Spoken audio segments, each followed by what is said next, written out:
So, is there gonna be a continuation of Langdomania? Do you think there's gonna be more? I don't know. Phone Spielberg. Tell him to make me an offer. That's fair. That's fair. Yeah. Um, so you have like a very, extensive body of work. For somebody who may not be all that familiar with your music, where would you encourage them to start? Well, I've purposely kept my music off of all digital platforms except for Bandcamp. Some of my stuff from compilation albums might be on Spotify and stuff. I've tried to get it taken down. They do not make it easy. I cannot get my music off of there.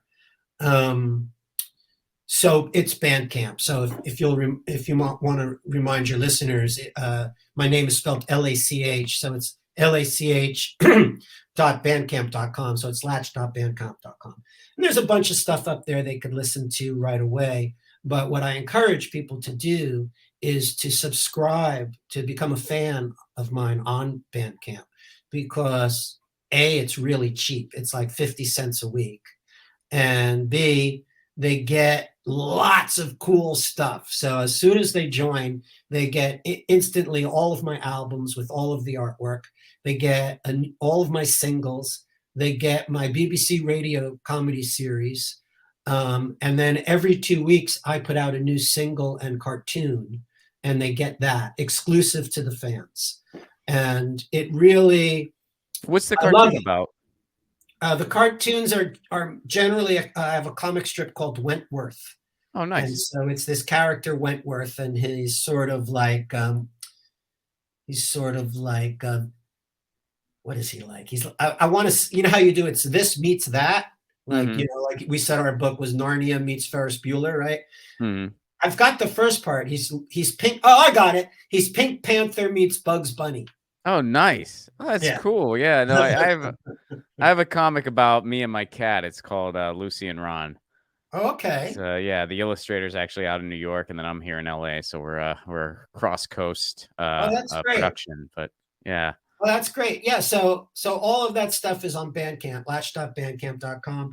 Otherwise, I'm scattered on YouTube and stuff like that.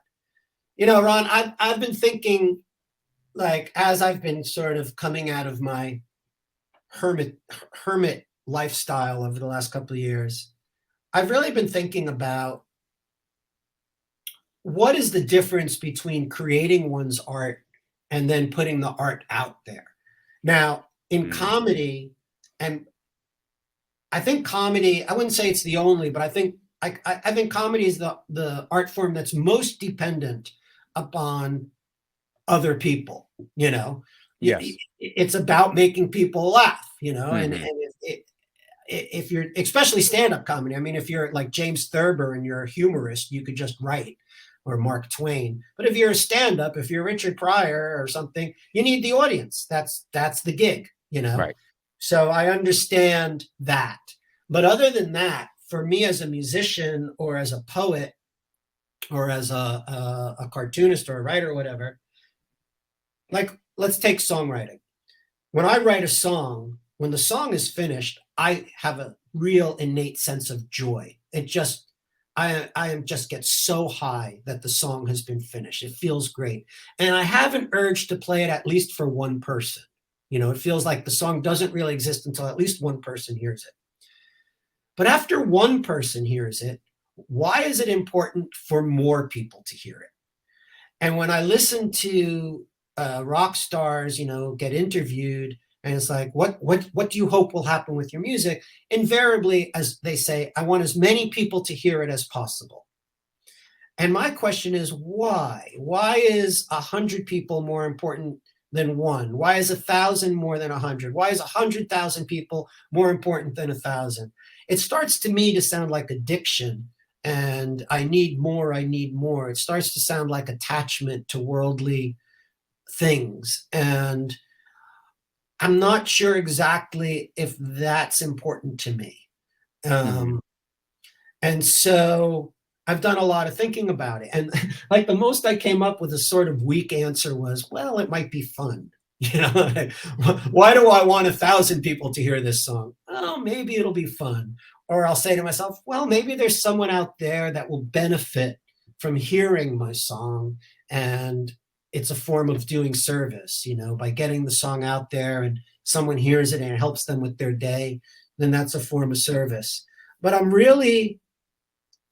not fully sure about, you know, that's why I like the Bandcamp fan club so much, because Mhm. right now I've got 150 subscribers, right? So I know that every 2 weeks I put that song up on Bandcamp. 150 people are going to enjoy it. They're going to dig it. They're invested in it because they're paying that 50 cents a week, you know, and that's cool. Um, but I don't know, you know, especially, you know, we're fighting the military industrial entertainment complex, you know, and when you see what is out there, you know, I think that this complex discovered a while ago the danger of art, the danger of music. You know, we know the CIA had infiltrated the abstract expressionist movement, Jackson Pollock and all that stuff. I mean, that's on record. Phil Oakes, we know Phil Oakes was being what they call tailgated, Oh, yeah. where they would follow him, but they would let him know he was being followed, you know. I have a song called 60s Girl about Jean Seberg, the actress who was followed by the CIA, and they planted stories in the press to discredit her in an attempt to discredit the anti-war movement. And the stress of that disinformation caused her to miscarry her baby. And then a few years later, she committed suicide on the day that would have been the birthday of that baby. So we know that there were forces doing things like this, MK Ultra, let's say. And then we really saw it with John Lennon. You know, John Lennon said he was going to sing outside the Republican National Convention in 1972. They were going to have a Beatle against Nixon, and they were like, let's kick this guy out of the country. You know, we can't do this. So I think the clamp came down, and I think punk rock lifted it for a little bit, and then it got slammed down as soon as Bloomingdale's was selling $500 gold safety pins. Mm. And then it got threatened a little bit by grunge and with Kurt Cobain, but that got shut down. And they were like, why do we have to deal with these artists and stuff? We'll just keep the conveyor belt going, you know, in sync, backs, you know, we'll just keep it prepackaged, you know, Britney Spears, Harry Styles. We don't have to worry. Let's give them 6 writers to fit in the focus group music. And now with AI and artificial intelligence and having trained a generation that auto tuning and beat justification is what songs should sound like. And if they don't, then they don't sound right. They've prepared the next generation to have all of their music and songs not even involve a human artist.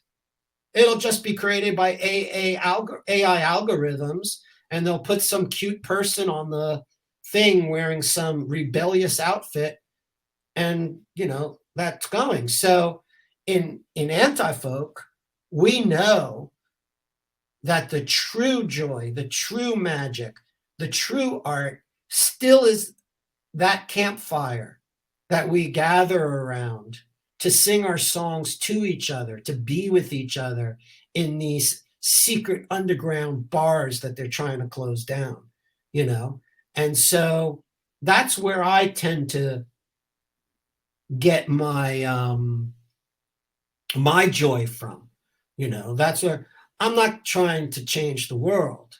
You know, I'm just trying to um, welcome people into mine if they stumble upon me.